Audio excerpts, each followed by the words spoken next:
start out by saying, I'm going to win. And everything that I have, I'm going to concentrate on winning. However, that may not make you a winner by the score. But the attitude that you started out with is to win. Clean up the room the best you can do. Clean the car, do your homework to be a winner. And if you put everything that you have and a little bit more, you're a winner no matter what the score is. Okay? So score, of course, on the scoreboard determines who goes away with the trophy. But you also can go with a trophy that you left everything that you have out on the athletic field. Everything that you have, or in the classroom, or whatever it is. So when I used to come home and I grew up in an Italian neighborhood, my grandmother would say, Sonny, did you do okay today? Yes, Grandma. Were you a good boy? Yes, Grandma. Did you try to do what the teacher told you? Yes, Grandma. Okay? So that's number one. Number two, you have to remember something. There are no two children or no two people alike in the whole world. Everybody's different. So today when I was teaching, I saw this young lady. Backhand, I've never seen a backhand like that, but wow. It was fantastic. Now most coaches would say, oh, change it. No. You don't want to change that. She does it brilliantly. So many years ago, I'm going to tell you a little story. I was at the academy, and there was a warm-up tournament called Sports Goofy before the Orange Bowl. And I had a young girl I was working with. Her name was Pam Caceres from South Carolina. She was the best coming up. So I got the phone call. Nick Lovin won in the finals. I said, tell Pam congratulations. He said, no. She got beat. You better go down and see this girl. So I go down to the Orange Bowl, and her division was played at the Biltmore Hotel. So I said to the tournament director, can you tell me where this girl is playing? She said, down there in court 4. You ready? So I'm walking down. There was a lot of trees and backstops, and all of a sudden I began hearing, ee, ee. I thought it was a bird. So I bent down a little bit, and I saw a pair of legs that thin. And I go around, and I look. I see this girl standing on the baseline, so thin that if the wind blew real hard, it would blow her down. She had a big racket.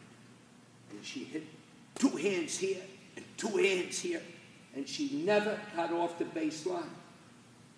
So if you were building a court for her, you wouldn't have to build the 21 feet behind. So you know what I did, kids? I gave her a scholarship.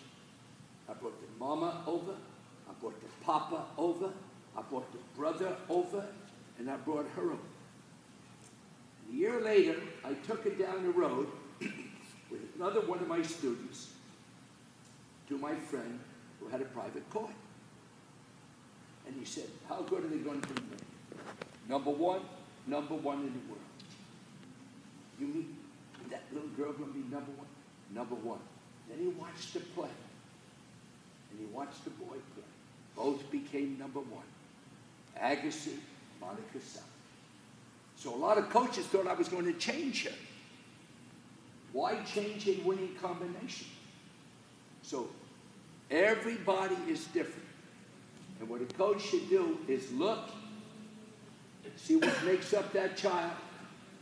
And sometimes it may be unorthodox, but if they do it well, you let it be. Okay? Number 2.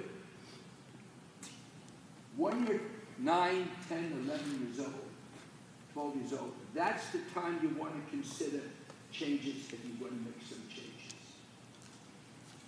Sometimes you have to make changes. And I learned something. A brain surgeon, neurosurgeon from Canada said that when people hear the word change, their mind goes into convulsions. So this is how I used to do with Andre Agassi. A little bit here, and a little bit there, and a little bit here. And then I made the change. But he didn't know I was making the change. So I did a little bit at a time. So what coaches have got to understand is the mentality of each individual that they work with. And some of you can say, we're going to make a change. Some don't say a word. And what you do, you make a little adjustments. All right?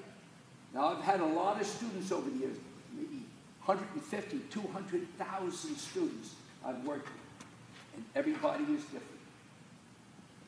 And you have to learn how to communicate. But what coaches have got to do is what I'm going to do right now. You come up here.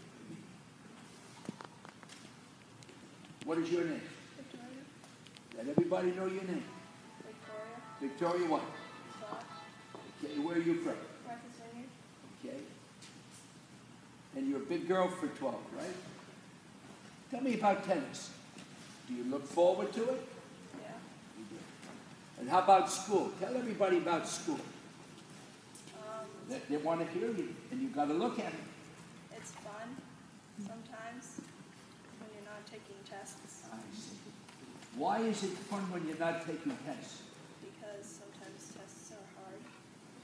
How about when you play a match and it's hard? Well, you just have to work harder. You have to open up your brains and say you want to get into the battle, young lady. So remember, I judge champions when everything's going wrong and they're frightened, but they find a way. Now, you look at the... Now, we're going to start again. What is your name? Victoria Scott. Scott. You look at me. What do you want to do someday with your tennis? I want to play in the U.S. Open. Good. And how do you do in school? Well, I guess. You guess. Yeah. What does guess mean? I think. What does think mean? Young lady? Do you like school? Yes. You're going to do better when you go back on Monday? Yes? No more guessing, right?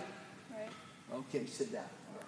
Now, what's important also is to get children to get up and talk. When they go for interviews for college, when they go for interviews for a job someday, when they have children someday, they want to learn how to speak. And I think that's very important that coaches listen to the students. Andre Agassi made me a much better listener. And I let him talk. Okay? And when I listened to him, I learned a lot and how to communicate with him. So remember that. Now at IMG, I was a big dreamer. Francisco's been with me many years. So back in 1976, I started a little academy at the Colony Beach Hotel. And then we moved to a motel. And then my friend lent me $1 million, and I bought 12 acres of tomatoes. And I said, I'm going to do something that no one else in the world has ever done. I'm going to build the first living tennis academy of the world. People thought I was crazy.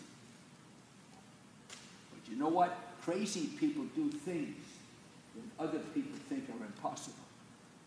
So I built the first living academy of the world on 12 acres. Today it's 500 acres, 8 sports, 20,000 people a year go through the academy. When people said I was crazy, you know what my daddy said? Son, they're talking about you. When anybody's talking about you, you're something. So remember, to do things that other people don't do, you have to feel confident and not be afraid of failure. You hear me? Because in order to get better in life, you have to fail sometimes. And there's nothing wrong with failure unless you sit down and get up and fail again because you didn't do anything a little different. So long life, all of you remember, have the spirit and courage. When you go home, next time after your tennis match, and your mom and daddy didn't come, this is how you're going to go in the house. Hey, Mom and Dad, I did everything I could today, but I lost. Can we eat dinner, please? That's how you're going to talk, okay? Of course, by the time Mom and Dad get through talking with you, the steak is going to be, you can bounce and use it for a tendon of the tennis ball, okay? But all your parents expect, or should expect, is you did everything that you could do. You were respectful to the sport. You congratulated the opponent. You called the balls correctly. That's it. Last, not only in America, but all over the world today, it's different than when I grew up 60, 70 years ago. We used to be able to walk 5 or 6 miles to school, not be approached by people who want you to do things incorrectly, drugs and alcohol and fighting and violence. So boys and girls, I don't care if you have $1 million or you have no dollars. You will be tempted by people to do things that your family say no to. So what you have to do is get a t-shirt. The t-shirt says, "My character is not for sale." Never sell away your character. Sometimes there are going to be 8 or 10 kids who say, "You're a sissy, you're a sissy." All of them say, "Let's do this." You know what? My character is not for sale, and you walk away, and they're going to think more of you because you didn't join that group. You understand? Remember, our country is built on education. Stay up with your education. I always used to be nice to teach. I wasn't too sharp in school, but I want to tell you a little story. I had a biology teacher. She was about 5'3". And she would always ask questions. This is when I was in high school. And I looked at her. And you know what I began to see? When she looked at a student, the student put the head down. She called her. And I studied her. And when she looked at me, you know what I did? Never called her. Never called her. Because I looked her square in the eye. And she said, "That person must know." I didn't know the answer. What did I know? One end of her frog from another? I didn't know. But I smiled at her. Okay? So boys and girls, we have a great club here at the Mac Club. I came here 11 years ago. I brought Francisco. Then we brought all the people in. And I travel all over the world. This is an outstanding club.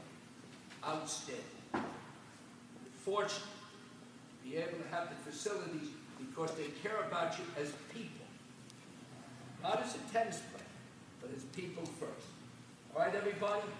My life story comes out March 1st. I expect all of you to buy a copy.